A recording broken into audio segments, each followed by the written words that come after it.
كيفاش قصه فوزيه النيه؟ واش انت نيه لهاد الدرجه ساميه؟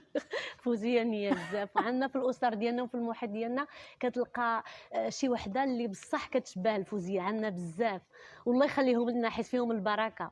ان توكا ايوا شكرا النيه. على الشهاده ديالك لان كتفرحنا بزاف.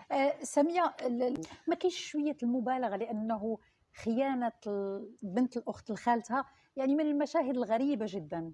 أبدا يا أختاه، نحن نشتغل على الواقع، وهذه قصص لم نخترعها.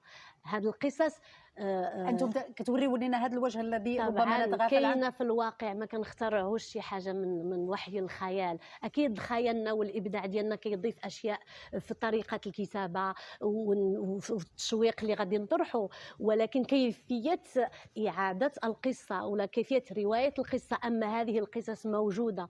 وصدقيني كم من حاله فاجاتني، لا في التعليقات ولا في الواقع، كتقول لك المراه ولات انا وقع لي هذا الشيء، الا ما كانتش من بنت الاخت، من بنت الخاله، من يعني من الاقرباء. هذا الشيء عادي. انا قلت لك كاين الناس كيدخلوا علينا المحيط ديالنا العائلي ولا ماشي حتى العائلي، يعني كنبغي حياتك، هي اسرق منك حياتك ولا اريد ان اشبهك حنايا، وللاسف وصلنا لهذه الدرجه ديال هذه بغيت السلوكات. حياتك ما فيهاش شيء من الدراما المصريه كنحس بها يعني في الحلقات.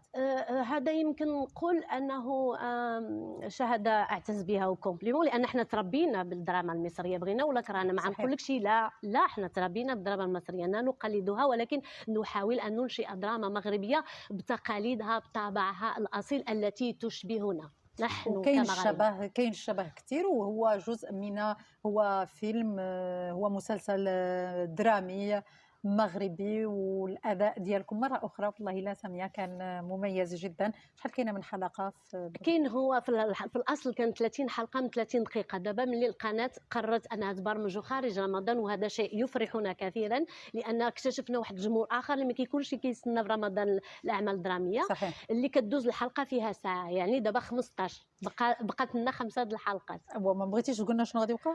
اللي بغيت نقول باش ما نحرقش النهايه، ان احنا ما كنحكموش على هاد الشخصيات، ما كنعطيوش الحكم ديالنا ولا نعطيو ان مورال. حنا كنقولوا شوفوا هاد الناس حتى الاخر شنو غادي يوقع في الاخر مهم بزاف. غنعرف شنو غادي يوقع. شكرا لك ساميه أقريو، الممثله وكاتبه السيناريو بغيت حياتك، الى جانب الممثله نورة الصقلي وجواد الحلو. شكرا لكم، كل التوفيق ساميه. شكرا اختي سناء، وشكرا للقناه الثانيه على مرحبا الدعوه. بك.